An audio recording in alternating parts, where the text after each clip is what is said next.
Good morning, good afternoon, good evening, whenever this video finds you. Thank you so much for tuning in to today's episode of Deep Dive. Today we wrap up the series, The Good Life. With community under construction, in this series, we explored how Jesus defines what the good life is, which is a stark contrast to what the world tells us what it is. With me, I have Pastor Chris Wunderlich, I got Matthew Rich, and I got Tyler Kimes. Good morning, guys. Morning. So you said in the sermon that, in this sermon, we've been redefining the good life through Jesus' teachings. And in my notes, I had one that, really stood out was John the Baptist. And when he was in prison, he began to have that doubt. And you spoke a little bit about the history of 800 years ago was Isaiah, right? Roughly. How does understanding what the good life is in this way as Jesus is teaching and when he told John's disciple to go... Kind of understand the history of it, why that's a big deal.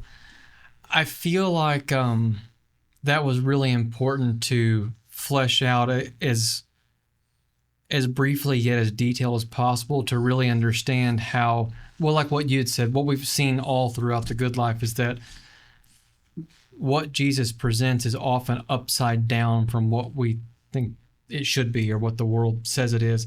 And that's what we see, but that's also what a lot of the people, the original listeners, would have heard too. Mm-hmm. And so that idea, we could have taken off and had the whole light of the world section of the message and kind of promoted that, and it would have been okay. Mm-hmm. But I don't think that it really communicates how revolutionary or upside down it might have seemed to the original listeners, because they had all of those centuries of thought building up to a moment of this person, this Savior, this Messiah arriving with the expectation of he's going to fix everything. And if that's your expectation, like if we're thinking like, okay, there's a plumber's coming to the house and he's fixing all of my plumbing problems. Mm-hmm. And then he gets there and then he flips it and gives you the bill. I'm not a plumber. I don't even know. Yeah, the bill, but yeah. Gives you the wrench or whatever. I hate plumbing. I don't even know what tools to use. But it's one of those things. It would be really awkward seeming. It would be like, hey, I thought this was your deal. Yeah. And so I think that's kind of why that history is important. For one, just to understand how odd that might have seemed, but also to really underscore the importance of what we're doing. We're being the light of the world, not just to be loving in the world or communicate love in the world, but it's part of something bigger. It's part of something that's been building for centuries that we've been called to, just not to be good and bring goodness in the world, but it's part of changing the world. Yeah. And that's what had been looking forward for so long. So I think to be the light of the world, to understand the upside down nature of it and the importance of it, you really have to have that historical background. Yeah.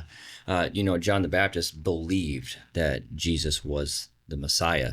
And then when he was in the prison, he had those doubts. So this question is, how do we deal with those who criticize or challenge our beliefs, and especially if we are new to the faith? Mm-hmm. So what does that look like?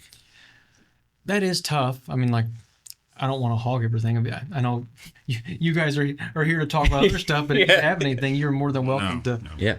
Well, a lot of that is a faith-based aspect of our belief system.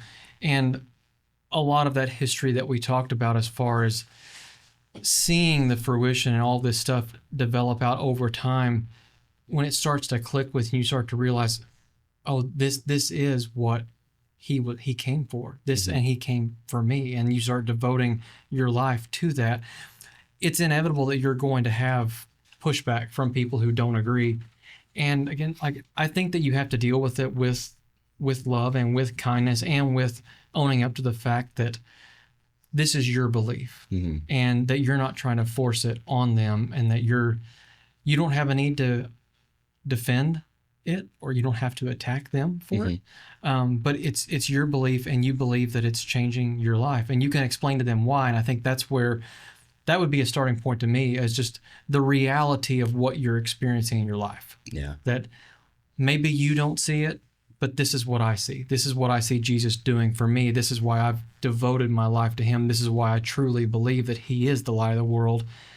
And this is why I do what I do. Mm-hmm. And share your story with them, share what your experience is, and maybe that helps communicate that a little bit of what you're seeing. But I don't think you have to feel a need to combat them for it, even though they may be combative towards you. Yeah. Show them love. You know, that can overcome a lot of obstacles there as far as getting in those tough conversations.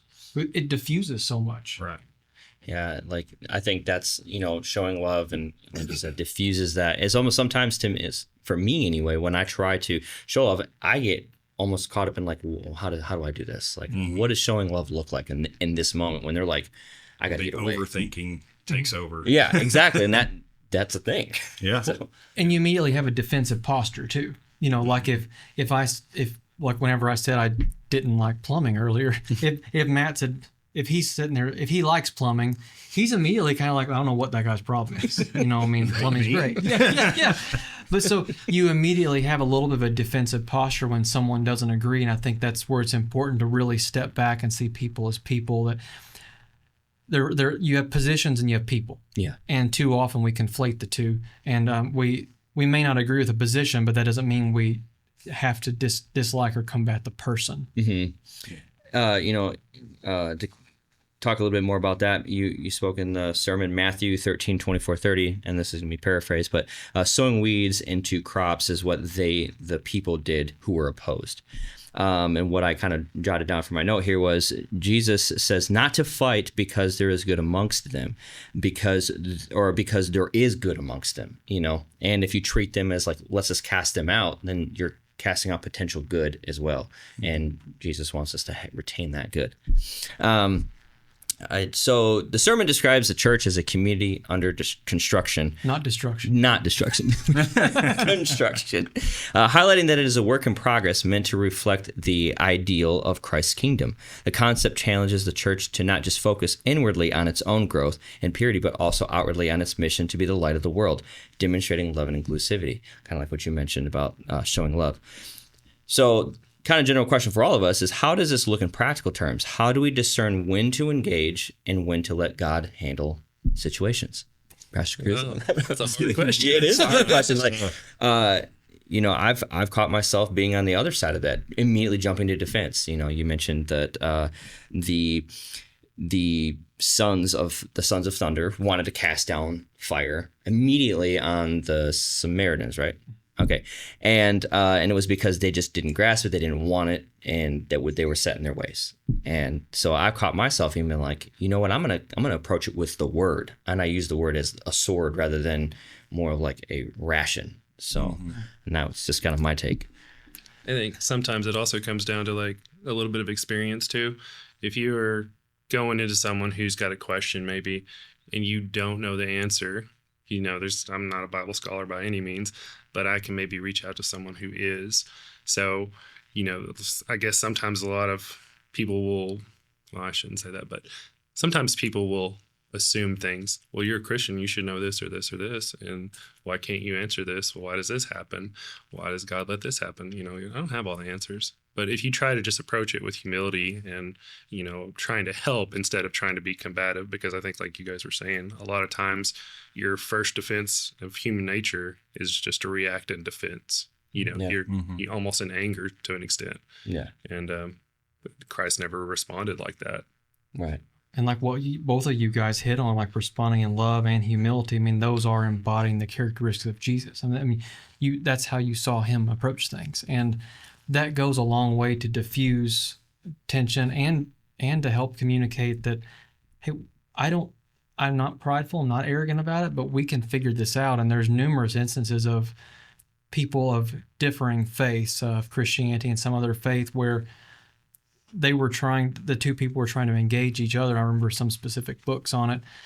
But they were trying to engage each other, and they both kind of humbled, like Christianity and the opposing religion. Said, well, I don't know the answer, but let's work together. And the two people would go to the library and they would research the questions together about each other's religions. And and that was a productive effort where they understood each other better. They understood where they were coming from. It almost sounds like Nabil Quresh. And that's the one I was trying. That's the one. Okay. Yes, seeking all of. You're the one that actually turned around that book, so that was a good book. I've read other accounts. That's the one that was dominant in my memory, though.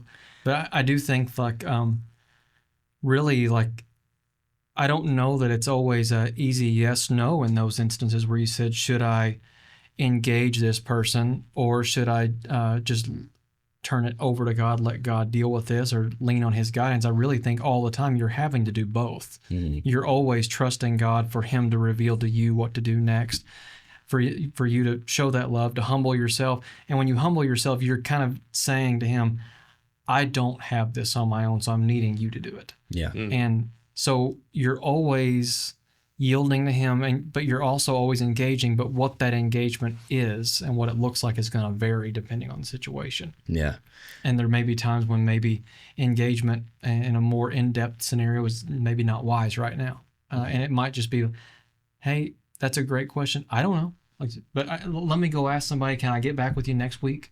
Something like that. Well, it kind of ties back to John the Baptist when he was questioned in prison, and did I get it right? Yeah. Am I leading the way for, is Jesus the right one? He had the humility to even. Because it's not seeming like, No, you're right. We should always be willing to say, maybe I'm wrong in a scenario. Like, I mean, obviously, like with my faith in Christ, I don't believe I'm wrong, but then everything else that's connected to that in the theological lens by which I view the world, there's a lot of gray area in there. Yeah, I'm pretty firm on a lot of things, but I'm willing to see that there's other ways to interpret that scripture. There's other ways to view that. There's other ways to approach it. So I lead with that a lot. It's like, hey, I'm willing to be wrong here. This is just, this is where I've landed, and here's why. So let's talk about it. Yeah. Yeah, I think a lot of times people also they don't just come up with a belief for no reason. There's a past to it. So I think as Christians, we a lot of times have to be empathetic towards what led you to believe this, and then maybe show our experience to why we believe what we believe, and like you said, kind of compare notes. Mm-hmm. Yeah, that's really good. Yeah, because they didn't just decide one day, I'm believing this, and then when you tell them, hey, do this instead, they say, yeah, sure, makes sense. Right. There's a lot that's baked into what's developed over time with them. Mm-hmm. Yeah. I enjoy that context of, seeing, what the mindset was at that time of what that statement meant. Yeah. Because us hearing it today just means, black and white, kind of what Yeah. we're hearing. And Yeah. you put yourself in that time period of what's going on around you and hearing that. Yeah. It's like, well, Yeah. Yeah, it's it's a different deal. totally. Yeah. Yeah. Yeah, I catch myself actually, as an experiment with this, I'll open, somewhere like Luke, and I'm reading, I'm like, oh yeah, I get it, I understand that. But then I'll go to a commentary, I'm like, that's not at all what I was thinking. Yeah. So that could be the same thing for other people. Their perspectives are not your perspective. Mm-hmm. So that kind of answers the next set of questions here too. So that kind of leaves us with our closing, and we're done with the sermon of the good life. But we have another sermon coming up. And Chris, would you like to tell us a little bit about a little promo or a snippet of what to look forward to? I would like to. I want to interject one more thing that I thought of when we were talking about like defending faith. Like, I mean, there's a whole area of Christian study like about defending your faith, but it's all, and this piggybacks onto everything we've said so far about humility and love, but it's in 1 Peter, and it's talking about always be prepared to give a response to anyone who wants a reason, why you believe what you believe. Mm-hmm. But he says to do it with gentleness and respect. So you can be equipped and you can be prepared to defend your faith, but approaching it in humility, approaching it in love, and doing it with gentleness and respect is where that anchors, and that's where you can have more fruitful conversation and life change happens. Yeah. Is that apologetics? Apologetics, yes. Okay. So there is, and that's where that term in 1 Peter is like, the Greek one is like apologia. I can't speak Greek. I might have butchered the pronunciation of that, but apologia, that's where that comes from. Okay. Yeah, and defense reason. Yeah. Well, I may go down that road sometime. Anyway, yeah. So next series. Sorry. Yeah. No. Yeah. Next series. What can you tell us a little bit about what to expect for? Yeah. It's called The Way, and it basically boils down to the original followers of Jesus, the first Christians. They were called The Way, and because it was Jesus said like he was the way, the truth, and the life, and so like they were called The Way. It was the way they lived. And so as we move out and shift out of the good life, focus a bit more on attitudes and perspectives on life, we want to look at how we can habitually engage in life in a way that promotes us being more like Jesus, living more like him, doing what he did. So we're going to, each week is going to be really unpacking a habit of Jesus of some sort. Okay. And it's a habit that would be good in general life, but we're going to specifically approach it from the perspective of how did this habit play out in Jesus' life and how would it be fruitful for us today so that we could truly live according to the way that he chose and the way his followers did. Interesting. Well, that's good stuff. Yeah, I think it'd be exciting. Yeah. Okay. Is that kind of like with the fish? It would be like the way, or was that? Or am I thinking of something different? Like the I don't know. It's like a movement or something. The ichthus? Is that like a fish? Is that what I'm thinking? I don't know. Maybe I'm not sure. I'm going to ask someone and get back to you next. I'm just listening. Yeah, you're like, I don't. Mike's going off in the weeds there. Well, before we end here, we actually have Matt and Tyler here, and they're going to talk a little bit about their class.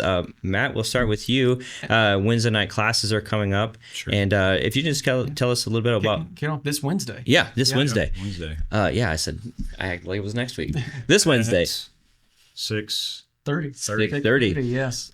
Can you tell us what class you're teaching and give us a little summary about it? Yeah, so when Greg approached me about possibly leading a class, I was a little overwhelmed at the thought of trying to figure out what to do. So I kind of glazed through what our options were, and this book, The Ruthless Elimination of Hurry by John Mark Comer. So you slowed down whenever you were trying to pick? Yeah, this morning, I took it literal. I was You were like... really not in a hurry this morning, but it's good. I haven't finished the book yet. I've been listening to the audiobook version, which is narrated by John Mark Comer, so that really kind of gives a voice behind the words, and I've really enjoyed it so far.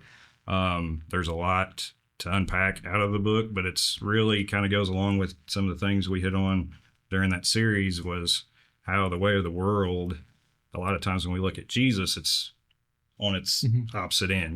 We flip that upside down, what we think, the need to hurry, the need to get everything done, that we're on this time schedule to where we've got to get all these things done that's never ending. And to feel that anxiety and everything that comes along with the feeling of like you're never done, you're always in that rat race. This book really kind of shines a light and kind of helps you realize some of the things. It helped me realize some things that in my life that I need to change for sure. I actually started driving slower when I read it. I just like the color of the book. You've read this and led this group before, so I'm really looking forward to it. It's going to be fun. It's really going to be a really open session kind of class to where everybody can come in and give their thoughts and just have a discussion about the book and see where it leads us. So awesome. I'm excited about it. Awesome. It is a good book, and his teachings are good. Yeah. I've always been a fan. Yeah. Just the forward and everything from the get-go, you're hooked. Yeah. So it's great. That's awesome. Tyler, how about you? What class are you teaching, and can you give us a brief summary? Yeah, so I'm just going to be going over the book of Romans. This class kind of spawned from some discussions I'd had with other men within the church. And my wife, she originally, the whole thing that brought us to this church was a life group that you guys did for parents with special needs children. Well, I have a daughter who's autistic. So my wife went, and now that group that she is in, that is like, they're like the Golden Girls there. They got their crew. They're very close. And, I went to a men's group, and there was nothing wrong with it. I just didn't click with it real well. And I talked to the guys, and they said that, there's about, 4 of us that come every time. And I was thinking, there's a lot of men in this church. More than 4. Yeah, it's like there's more than 4. And then my wife's like, I'm going to my next women's group, and she's like, there's like nowhere to sit. They're completely packed. And I was like, the men's group needs to be like that as well. There needs to be something different. So the goal behind this isn't going to be teaching Romans, but it's also going to be to provide basically an entry point for guys. It's a small town, but it's a big church. So you can easily get lost in the crowd. And then sometimes people are intimidated by, that group, they've been doing this forever. I don't want to intrude or anything. So this is like, if you don't know where you are, you don't know where to go, just come on. It's going to be open. The reason specifically I picked Romans is because when I got away from the faith for a long time and was mad at God, and then when I came back, this is the book that brought me back, and specifically Romans 8, there's no condemnation now, though, for those who are in Christ. And Paul is the ultimate example of you can do everything wrong and still be, one of God's greatest. Yeah. So I'm putting an open invitation out to anyone who wants to come. It's going to be about guys building up guys and learning about God together. So that's pretty well it for me. Okay. Sounds great. Yeah. So we have the Ruthless Elimination of Hurry, taught by Matthew Rich, and we have the Book of Romans taught by Tyler Kimes. We do have other classes too that are offered there on the Liberty Hill app. Yep. On the app, you can check the life groups. There's a full listing on there. You can sign up. Yeah. Well, thank you guys so much for coming this morning. Pastor Chris. Oh, didn't mean to knock your water over. Matt and Tyler, thank you guys so much. Yeah, thanks, Mark. As we wrap up today's discussion on community under construction, not destruction, let's remember that the good life is not about defending our beliefs or separating ourselves from those who differ from us. That's destruction. Instead, it's about being transformed by Jesus and allowing his love to shine through us. But for the world around us, the church isn't perfect. It's a community in progress, a light in the darkness, called to embody Christ's love in all that we do. So, as Pastor Chris questioned, let's ask ourselves, as we truly striving to bring good to life to others, are we too focused on our own comfort and ideals? Be sure to watch the sermon series in full on our YouTube channel and get ready for the next sermon series. Until next time, have a blessed week. And I forgot to say, we do have an email now, so if you guys do have any questions, you can reach out to us at deepdive@libertyhill.church. So thank you guys so much. Send us any questions about the message, questions about things to talk about. Absolutely. Yeah. Anything that you're pondering too, something, we got a lot of, I would say theology. Sure. I mean, you're the guy I go to for all my theological questions. So, but yeah, thank you guys so much. And if you guys did like this video, don't forget to give it a thumbs up and subscribe.